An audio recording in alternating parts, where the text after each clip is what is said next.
Thank you. It's slime time.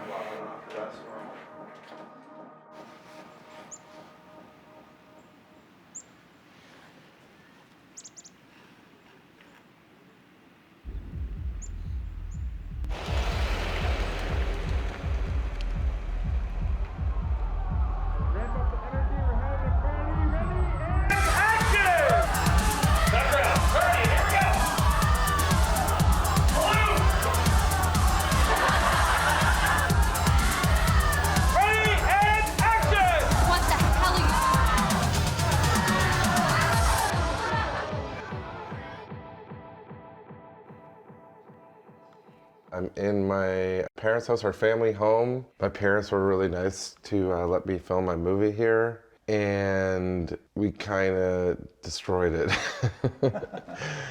In the movie, these teenagers take over the main character's home and they throw this insane Halloween party. We actually let kids spray paint on the walls, which is insane.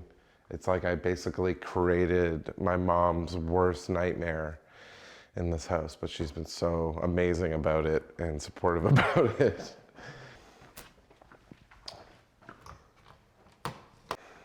Look how fucked up this is.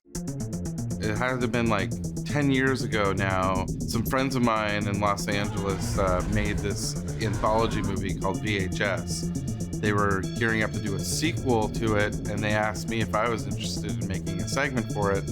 I had always wanted to do something that dealt with alien abductions or kids being like chased by aliens. That was kind of one of the first things that came to me as like a really scary experience. We kind of pitched it around. Jay loves aliens, he loves underwater, so the aliens had to be some sort of underwater thing, and it had to involve kids and it had to involve death. So we thought, well, you know, what are things we did as kids? We had a lot of sleepovers, and we played a lot of pranks, we played a lot of movies. The very first shot we shot for the short film, the garage door opens, the dog runs out to two kids in robot costumes, and it's really hard to see, but they're dangling hot dogs from their arms. And then after every take, the kids would like drop their arms and then my dog would go and eat the hot dogs. And so after like the first shot that we did, my dog had eaten 5 or 6 hot dogs, and then it was just like, he was done for the rest of the day. So we gutted out like an old elf doll and we turned it into a puppet. And so for the majority of the film, you're just seeing me like with this elf doll, like crawling on all fours, trying to replicate the movement of my dog. VHS 2 short, how do we show brothers and sisters, sibling rivalry, just hitting it and like ramp it up, and then boom, aliens attack right when it couldn't get any worse, and then they have to work together to save themselves. The way Kids vs. Aliens has come about is the producers of the VHS films wanted to make a new VHS film, VHS 94. They asked me if I wanted to jump in, but I didn't have time. But I kind of threw out the idea, like, have you guys ever thought of like making a feature film based off of the short film that we did for VHS 2? And Brad Miska and Josh Goldblum like really loved that idea. They pitched it to Mark Ward of RLJE, and he said just always wanted to see like an R-rated kids movie. He greenlit it so fast, more than any other film project I've ever been involved in. Before I knew it, it was like, all right, let's get the script written, let's go into prep. Feels like it all kind of came together within like half a year. It's just, yeah, it feels like a whirlwind. Come on then! Growing up, John and I had always gotten our friends out like almost every weekend, any day that we weren't at school and we were out filming movies. We would just like pick up a camera, and then like sometimes it just didn't even make sense, or sometimes like what we filmed just wouldn't even get finished. We had an idea and we just got inspired in the moment and just like went out and shot something. We used to do crazy stuff. We used to break into old buildings that were run down. We used to light fires on ski jumps. A lot of learning how to speak from the heart about your passion, about what you're doing to get out of trouble. Everything was crazy, and I think part of film it should be.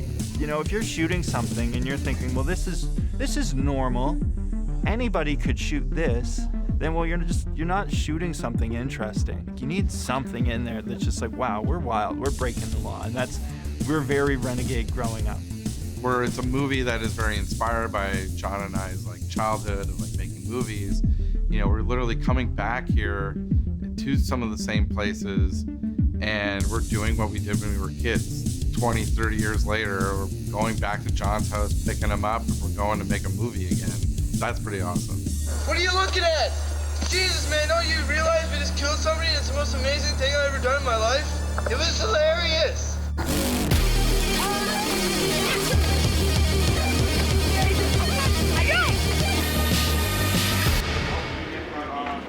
Does this look futuristic? No, this is dark magic. This is like kind of old, ancient stones, prisons, melting people from a squid beak.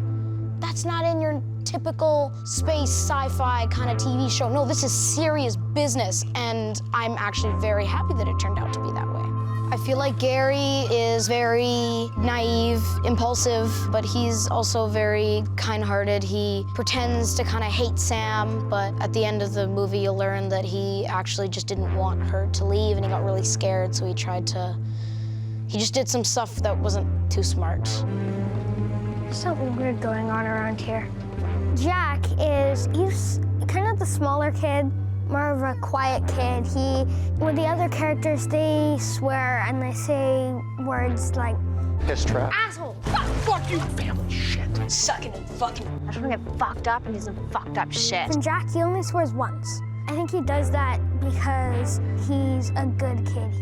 Miles is just the complete opposite. He acts tough. I'm gonna put this clown to sleep. He kind of acts like he's all big and he swears all the time and he does that, but he's like just a softy, you know, like on the inside. And he cares for them. If they ever got into a fight, he'd be the first one to throw a punch, I guess. And then miss. And then miss. Beard poured all over him. Yeah, exactly.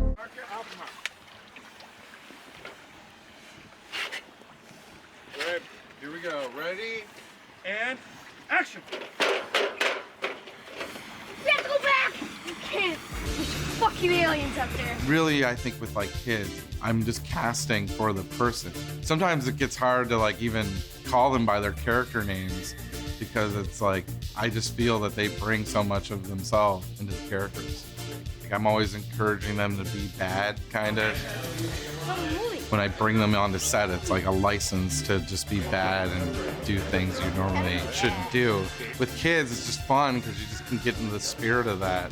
I just keep the cameras rolling the whole time when we're shooting, and we just try and create, you know, a really fun moment. You know, we'll do take after take, trying to like find that energy and get the kids inspired and, you know, just create an atmosphere for the kids to feel comfortable to bring ideas to it.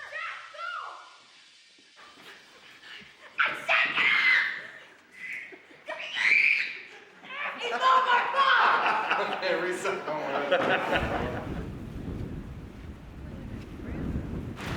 What? Barge here again. We do have sand here again. And we need to move off of this to be in 2 different spots today anyways, right? Yeah. We're not hanging out down here all night. We're going to the lawn, we're going to the shed. Yeah. Like we don't have the luxury of... I mean, we'll probably get 3 or 4 chances with Gary. You know, dragging him in the water. I never thought we'd get 3 or 4. He's going to come up to us and say, I got one in me, guys. It's always a magical night when you're working in the movies. Do it because we love it, not because IATSE stands for I already tried something else. And it's warm. Balmy, what, 2 degrees right now? Celsius?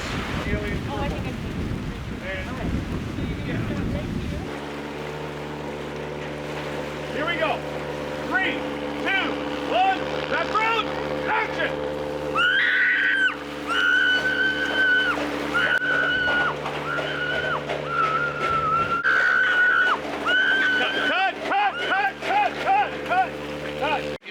I'm super excited to kind of like see how cold it is. On one hand, I'm like, well, it'll probably not be that cold. It's just a lake, right? And then on the other side is like, it's 3 degrees out, and it's water. Right. She's like hearing your calls for help, like up in her bedroom. So the more you're just like screaming, help! Sam! Help! Go on, right? This is how we're getting you out too.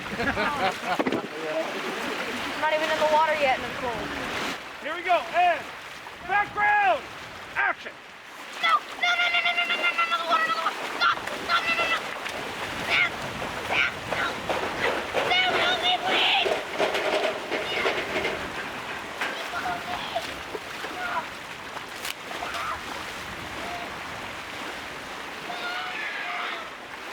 It's cold.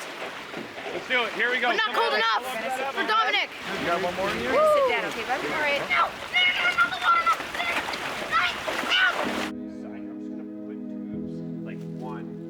Having Matt Barkley on the movie is awesome. He's young, he's got a strong back. Like he's a local kid. He's from St. Margaret's Bay, and run through there.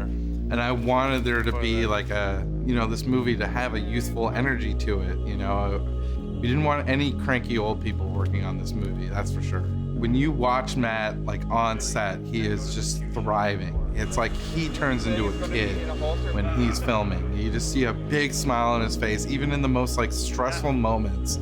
I'll be like stressing out and I'll look at him. He's just like, man, isn't this awesome? And I'm like, oh, you're right. This is awesome. I've been watching his work over the years, and his photography is like so beautiful. For years, I've been wanting to like work with him on something, and thank God I got him, because he's making the movie look beautiful. Fuck. You got me. Waving my hands around like an asshole. These are some of the boards that Jay and I put together. We didn't have access to a storyboard artist or anything, so we were trying to, as quickly as possible, create things that would put the rest of the crew in the same position that Jay and I were in terms of thinking about where things were going to go or where people were going to go. What we wound up with is a lot of really hilarious, like, hybrid cartoon photo storyboards with all of our different crew members and friends in various roles. We're drawing in our ladder because a ladder didn't exist. Like, Jay's using a tennis racket as a sword. And some of them are pretty true to the storyboards, like some of the scenes we shot. This is Jay's drawing that he did with colored pencils in his sketchbook. And then this is the frame we shot. Kind of close. You just cover him in when he turns to that side, and then we'll walk him over here. Yeah.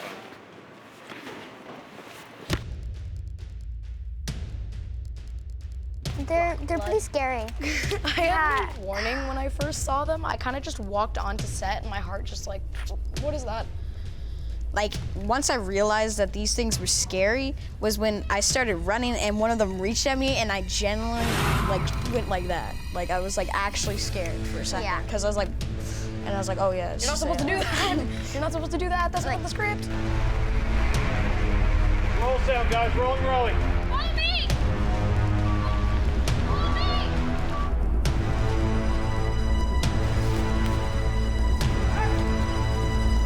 Run! Ah!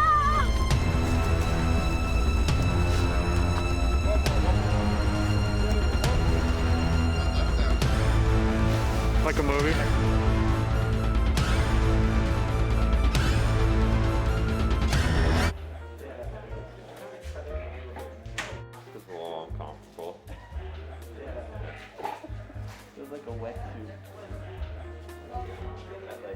I forget that I can't really use my hands.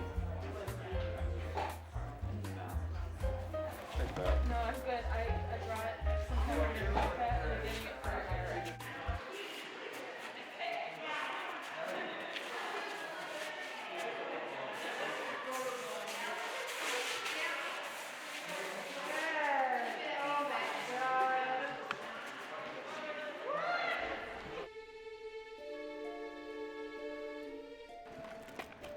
Whenever I am making a movie, love to have Dave Brunt there. Yes, old Codgers. He always has the best stories. He always has like the best perspective on something. What really makes a great white shark tick is what I've been trying to put my finger on for 16 years. They're an efficient engine in nature. They make little sharks, and sometimes they bite. On Hobo the Shotgun, Dave was there like every day, like with me, like by the monitor. And so just to even get him for a few days to come out on this movie, means a lot. If you ain't prepared out there, you're dead. You ain't coming back in. Just because if something happens, that's it. It's the end of her. Me and you. you got to remember every time you go open one of them, every time, take her out. Make sure you're ready. I think that's it for the read, I think.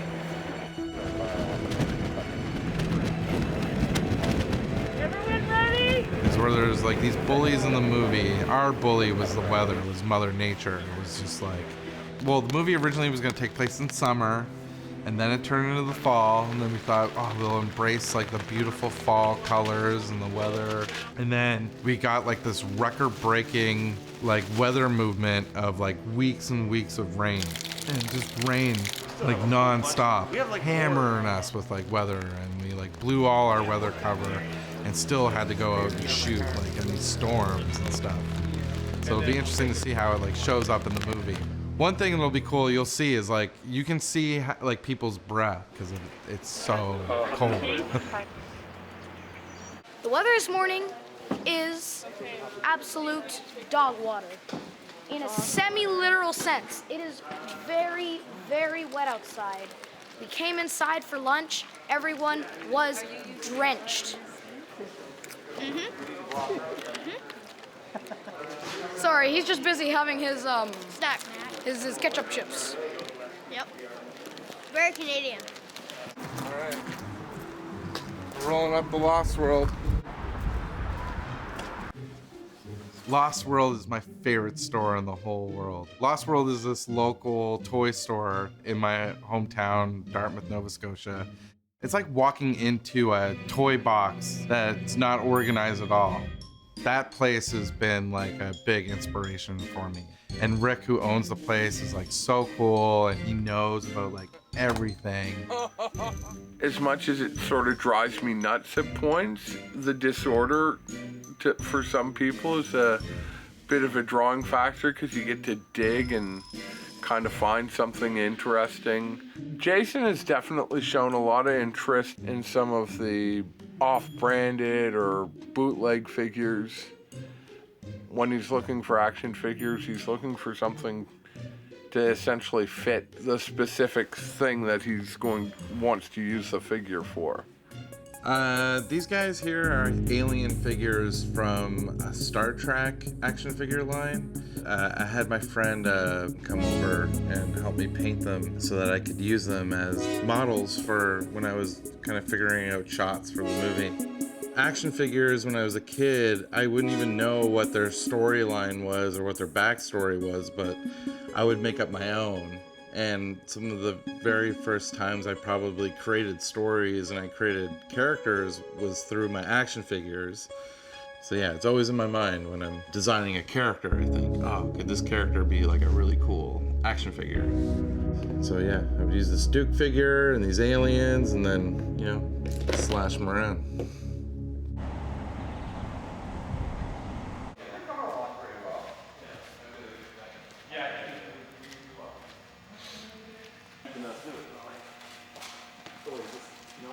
Yep. Is this hole for the beak big enough? I want to make it bigger. And I'm smaller than her. I mean, I'm taller than her, so It's gonna have to come out. the beak's gonna have to come out.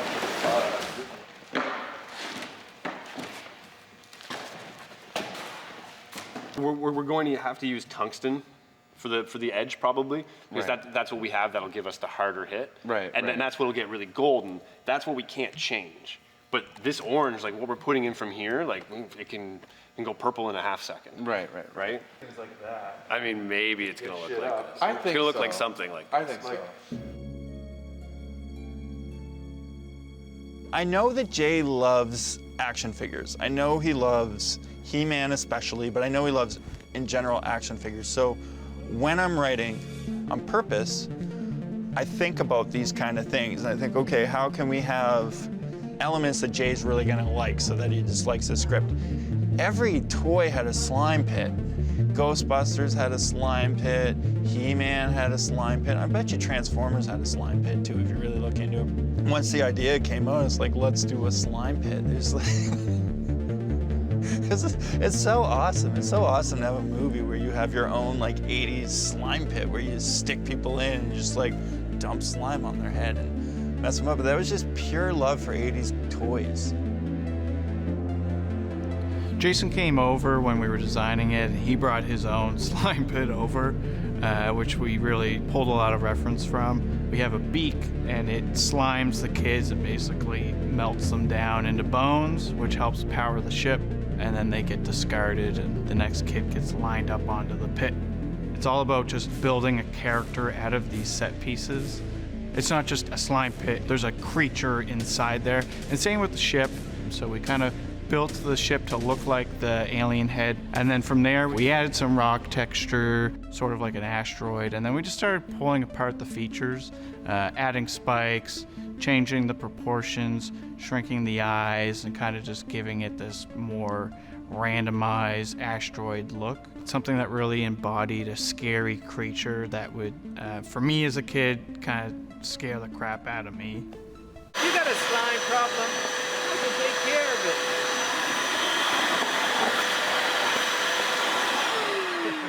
I'm a slime janitor. Yeah, the slime on the movie. That's been one of the most like challenging aspects of the film. We're doing like this low budget film and we're asking to like create this slime throne with a giant beak with all this slime that will come pouring out of it and melting someone. And like you write that, you know, as an idea thinking it's achievable, and then you like try to do it, and it's just like all these like technical things that you have to work around to really pull it off. Slime would just get too thin and slime would get too thick, and it's just trying to find that like happy medium. Yeah, it was super tricky. What got intense a little bit too, because we only had 2 days to shoot inside the slime throne in the slime chamber. That set is being torn down like after those 2 days to get turned into another set.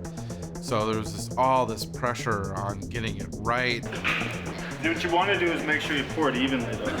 Like, you know, because it could still go down the center. Oh, you're going to want to pour it evenly. I've seen this 1,000 times. Well, I want to pour it evenly.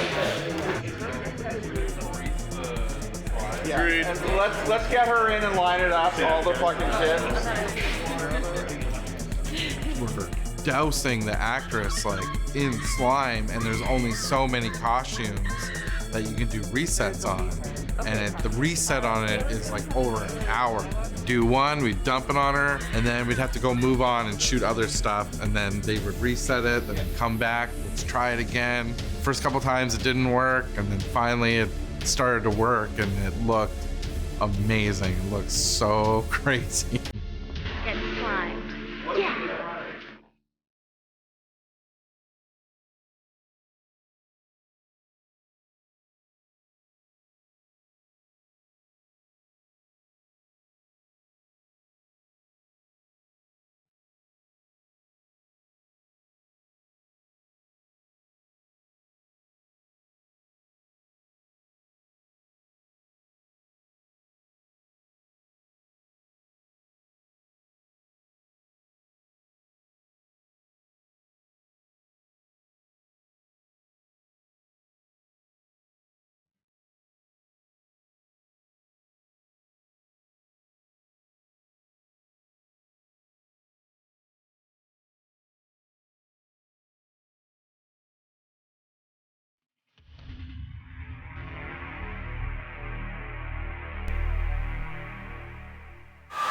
So I'm painting this to match her face, the makeup that I've done with makeup department, but on this prosthetic because this is her face getting melted off.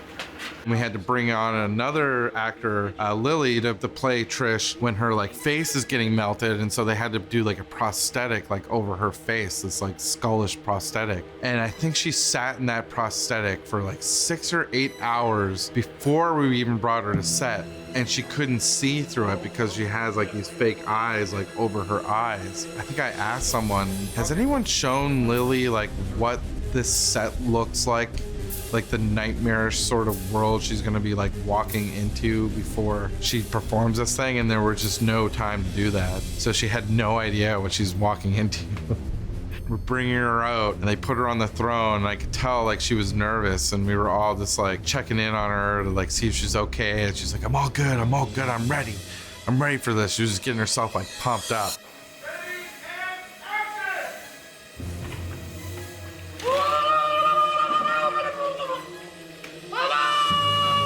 she made it look so scary and so crazy. It was unbelievable. And everyone on the crew was just like horrified, like watching it. People were just like, couldn't believe we were doing this to an actor. She was so into it, and like she was so stoked on it. We okay? I'm good.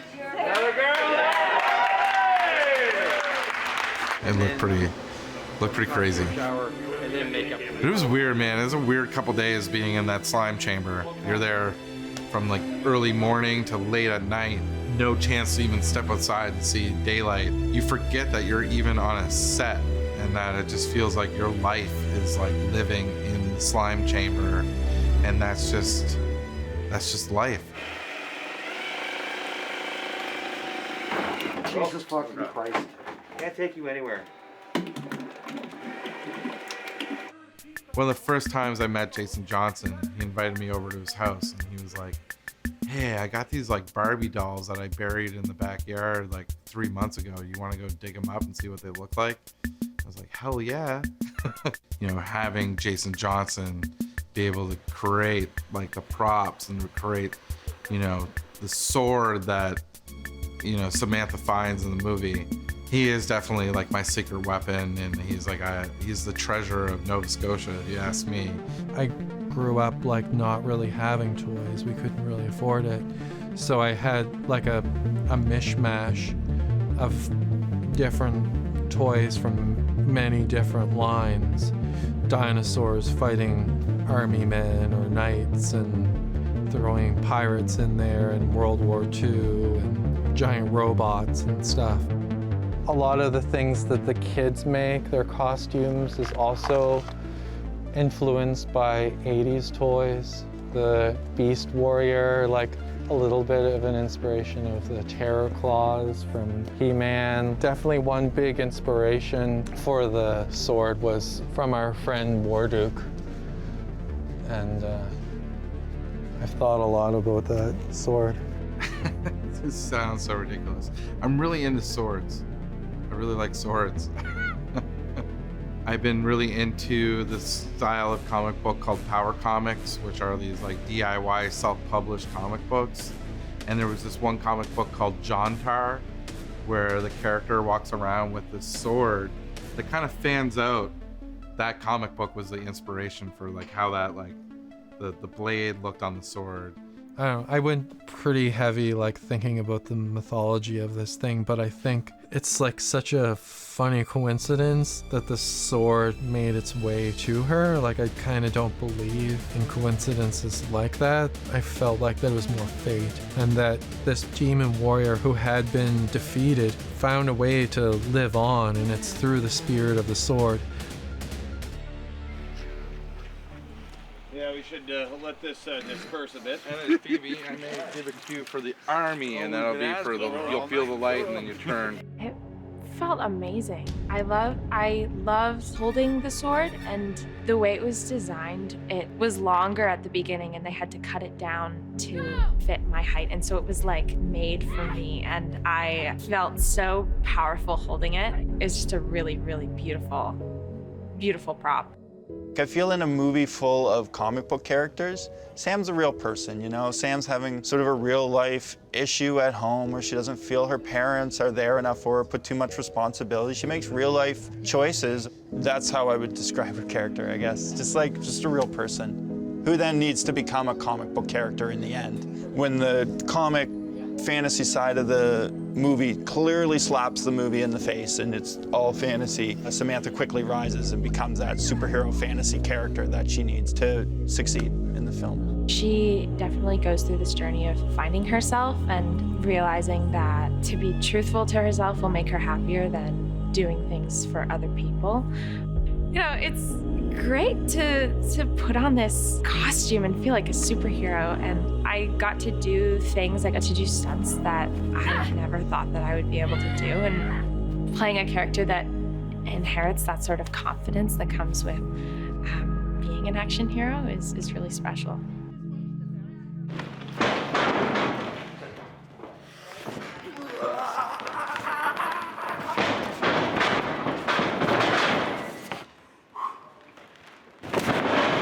this was somewhere that Jay had loved this barn when he first moved out here. His parents when he was a kid. I remember him showing me this when we were like 20 and we were stuck through the woods and it was open. We just came in and looked around. He's like, I want to shoot in here someday so bad. And so here we are. I think it's probably 15 years later. Originally the ring was going to be outside because it was like the idea of having a wrestling ring in a clubhouse. Like, how would you do that? Because our DP was like, why don't you just put it on the inside? It's like, that is actually a fantastic idea. It's a really good idea. Take a look around. You got arcades. You got a spray paint couch. Every kid wants a spray paint couch. Mass, you have a little army zone over there. Lockers. This looks like a dream. I guess that's what movies should be. This looks like a kid's dream. Like, let's see. I might break my wrist, but let's just try it. How long can you wait till you put your hands over in front of you?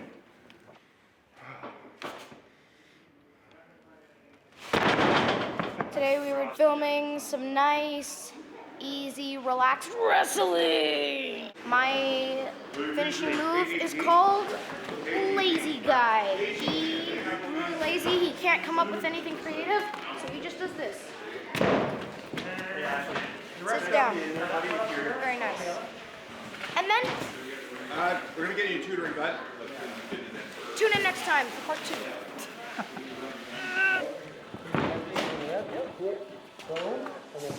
Oh man, when you see Phoebe like in the ring, she just like lights up. It's like she was like meant to be in there. You know, she'd done all this training to like do a few wrestling moves and drop kick, and then when it comes time to shoot the actual moment, we have like 20 minutes to shoot it. We just get in there, we just keep it rolling, and she's just like slamming this guy around, and that like it looks crazy and violent, and like probably got her to do like 10 drop kicks like within this like 20-minute span. And everyone was just like, whoa, like holy shit. Even the wrestlers who were training her were like super impressed.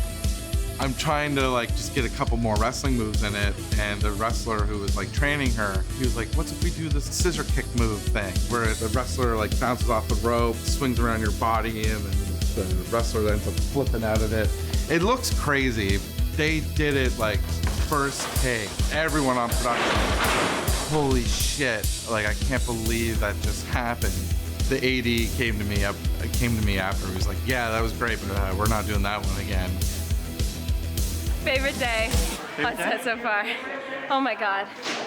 Like, I didn't know that I could do that. Surprised myself, but I had a blast. It was really fun.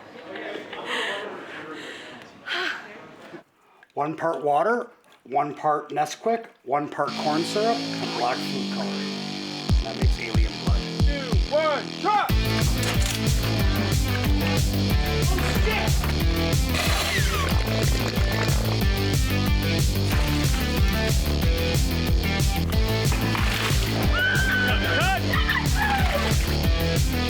Oh shit! Too thick. Really? It's pretty thick. I was shooting so much before. Fuck yeah!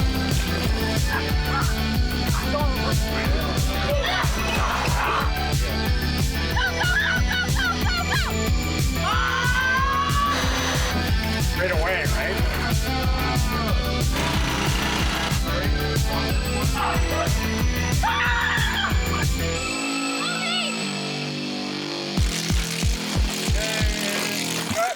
Okay, let's reset. Reset. It's really stupid. It's not even funny in the slightest, but what do you call a cow that can't move? Immobile. No, come on, joke. What's your joke, nerd? Come on, I need a joke. I need a joke. Ready and action! And sword.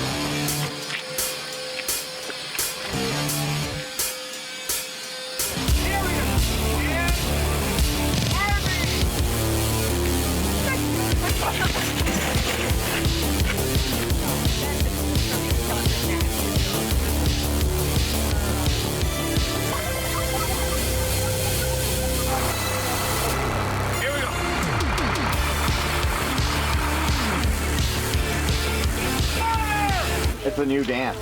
So if any of you have seen RoboCop, have seen RoboCop? Everybody? So do you remember when the Ed 209 fucking shoots that guy and that guy is standing there? He's just going like this. That's what you guys are gonna do.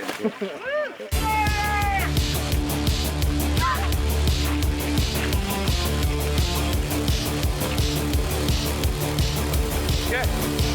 So I was thinking like kind of like a raspy whispering. Oh yeah. So it gives this weird like atmosphere whenever they're on. That's what I want. I want some sort of airy kind of sound coming out of the mouth. For sure. Yeah. I'd say like probably like a screech or something like that.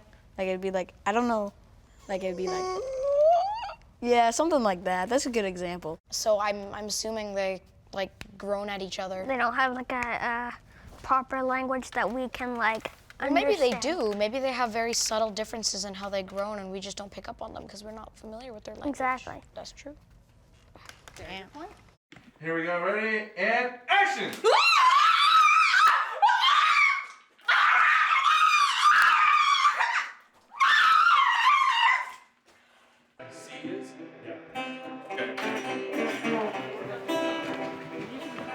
Yeah, hard to hear it. There we go.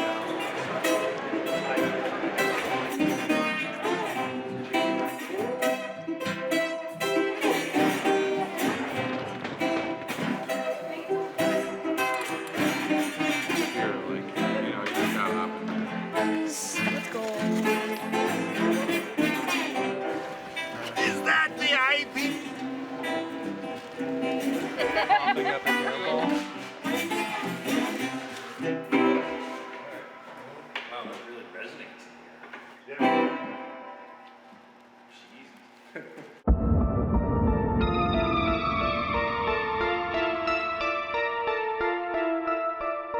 I've been going full method by bullying kids when they come off the bus, kicking them and stuff. So. Fuck camera. What do we think of Billy? Billy? So, the actor is very, very nice. He's so nice. But Billy is just, he's like so mean. You hate him so much. Self-absorbed. He almost killed my sister. He almost stabbed me in the face. He deserved what happened in the end. He made a quiet kid who would never do anything wrong commit a felony and Attempted murder. Yeah, I attempted to murder him. So that's nice. He's overall like 8 out of 10. He's a good guy. Yeah. He's a good guy. He's a bully. 4 out of 10. I hate him. Yeah, he's incredibly extroverted and terrifying and incredibly fun to play. He does kind of get into that cute boy, likable character, boy next door sort of thing of like, oh, like, don't worry, like, I'm not like other guys, I'll treat you right. And in the end, he's just using whoever he has around him for whatever he wants to gain. I remember I was grabbing one of the kids' faces and telling him to watch his friend die, and you can't do anything, and I was fucking laughing. I was like, Jesus Christ, like, it's getting intense. What Calem brought to this character, and he really shaped the character in a lot of ways. When I wrote it, Billy was that cold, mean guy, where Calem really brought that two-sided. He really saw him as the master manipulator. Once Calem came aboard and kind of pitched these ideas, we went through and shaped it a little more to that idea of he's going to do little things, like subtly get on Samantha's good side that are clear manipulation. And it paid off really well. Yeah, I'll fucking kill you, yeah. I'll fucking kill you. Or is it a... Yeah, or is that's it, one. I'm gonna fucking kill you? I'm gonna feel. Yeah. I'm gonna fucking kill you! I'm gonna fucking kill you! Action! I'm gonna fucking kill you! I'm gonna fucking kill you! Fucking kill you! I'm gonna fucking kill you!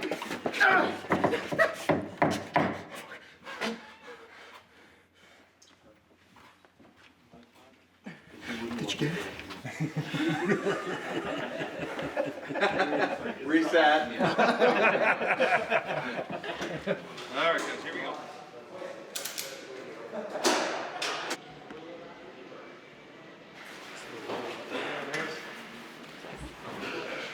100%. We've got Johnny hooked up. He's swimming in the air. He looks great.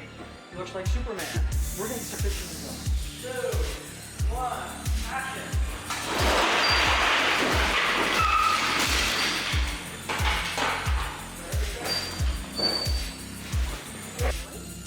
So the Beast Aliens started kind of like the slime chamber.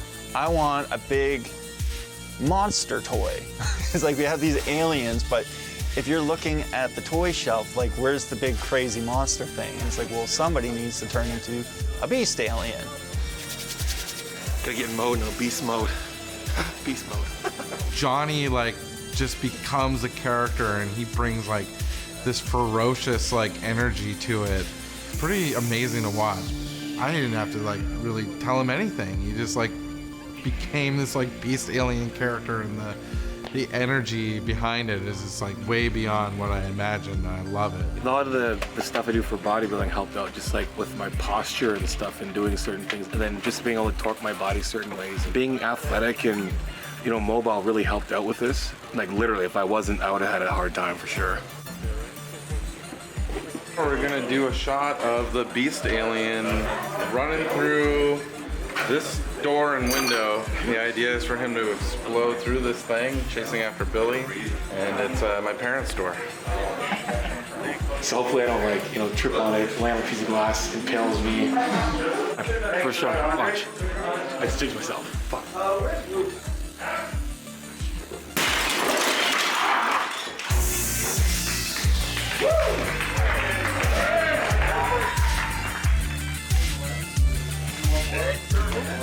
Good night. Good night. Love you. What? Hi, alien. Bye. I call her every time, every night. She's either going to be scarred or just really brave, one of the two.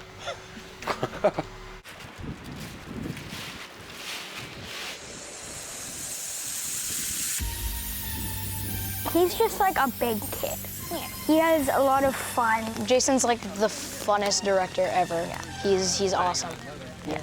He like knows the right words to say to like understand what you have to do to be that character. And he like I feel like he has like a defined picture of what the character is. And also you can like go out of that character. You can add your own things to it and it's fine with it. There's been a lot of improv, which is fun. A lot of like, what do you want to say? Like, what do you think he would say in this situation?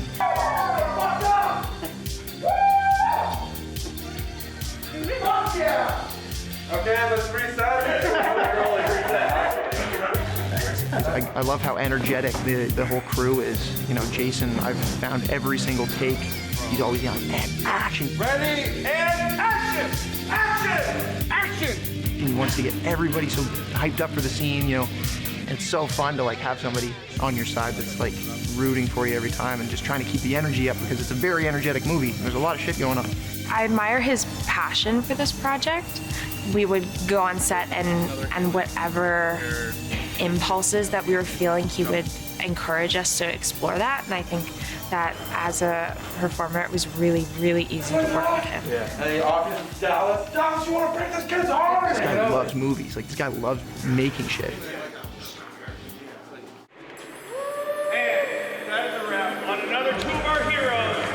Dominic, everybody! I'm super proud of what we've done and what the team has been able to do. I'm so lucky to be surrounded by an amazing team, and the crew has just been so awesome. They worked so hard on our like little low budget movie. They've made these big miracles like happen, and they've surprised me like so many times and brought my little drawings like to life. There's times I'm just standing there and I'm just like, I can't believe we're able to achieve what we're achieving. Big thank you to the crew for everything you guys have been doing, and our cast for giving me such awesome performances and like just bringing their all to it like every day.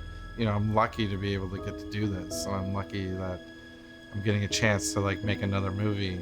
I haven't had to like compromise anything. Kind of like when we made Hobo with a Shotgun. It felt like people had given kids like a bunch of money to just go and make a crazy movie, and we just got to do what we want and be bad, and no one told us anything, you know? And that's what it's felt like making this movie as well too.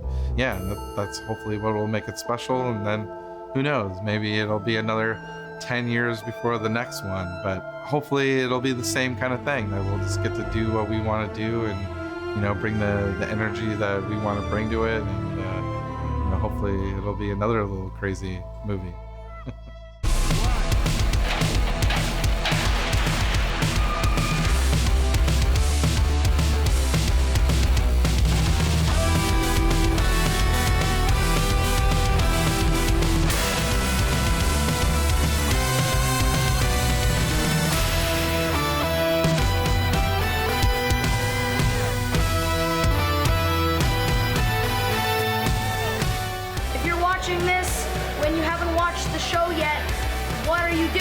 Go watch it. It's funny, it's fun, it's awesome. Go watch it, please. I beg you. Please, please, please.